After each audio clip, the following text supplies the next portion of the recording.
It's clear looking at this who the Romans are, the good guys, and who their enemies, likely the Goths. And the Romans are portraying themselves as the good guys here, and they look more noble, more heroic. Their features are more ideal. And the Goths, their enemy, look almost caricatured with puffy noses and cheeks and wild expressions on their faces. Well, they're the Barbarians. And it's interesting because that's something that the ancient Romans are borrowing directly from the ancient Greeks. And yet, this is a style that is pulling away from the traditions of classical antiquity. In that we have none of that clear sense of space around them. Instead, they're piled one on top of another. But that's right. They've lost their autonomy in the world. They don't have room to move. Instead, we have this dense carpet of figures. We're looking at the Ludovisi battle sarcophagus. It's this large tomb, a huge piece of marble that has been carved in this incredibly deep relief. And the skill of the carving, I think, is one of the most remarkable things here. Not only is every area of the sarcophagus covered with figures and horses and shields, but there are some places where the carving is so deep that the forms, the limbs, the heads of horses are almost completely offset from the background. There are 2 to 3 or 4 layers of figures and forms. Well, it's such a dense tangle that it actually takes us a moment to be able to follow each body and understand where each person's body begins and ends. And when we look closely, what we see in the center at the top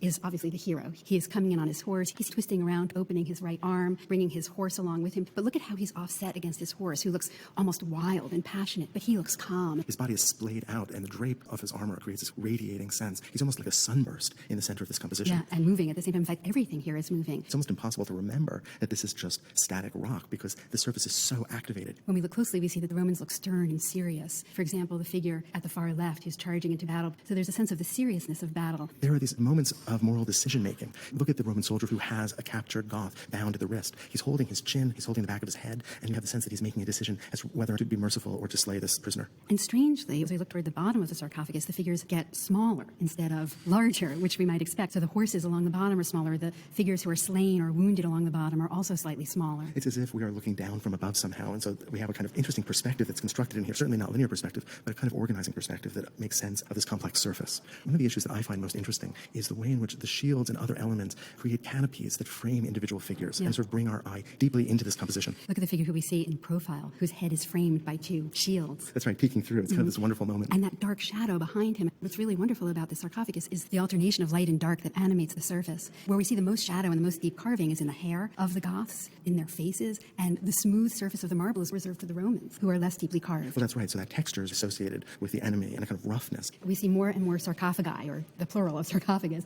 beginning in the 2nd century in Rome and continuing into the 3rd century. Right. Previously, the Romans had cremated their dead, but we know that by the 2nd century, it had become fashionable to bury the dead in a sarcophagus. And after all, it does give one an opportunity to create these monumental sculptural forms. Art historians have been trying to identify the figure whose sarcophagus this is, and they have 1 or 2 ideas, but we're not really sure. But it must have been someone wealthy and powerful, because this is an enormous piece of marble that would have taken a very long time to carve. So what we can see here is a choice to move away from the high classical Greek carving that we associate with the great sculptures of the Parthenon that we know the Romans also loved. Instead, we see the attention being put on the interaction between these figures. It's important to remember that in the 2nd and 3rd centuries, the empire was not as stable as it was in the 100 or 200 years after Augustus. There's civil war, there's instability in the empire generally, and it's possible to associate this style with these political and historical changes. It might be too much to say the chaotic qualities of the surface seem to mirror the chaos of the empire, but I think it is appropriate to say that we see a turning away from the high classical tradition and the invention of a more complex style that is less concerned with the elegance of the individual human body.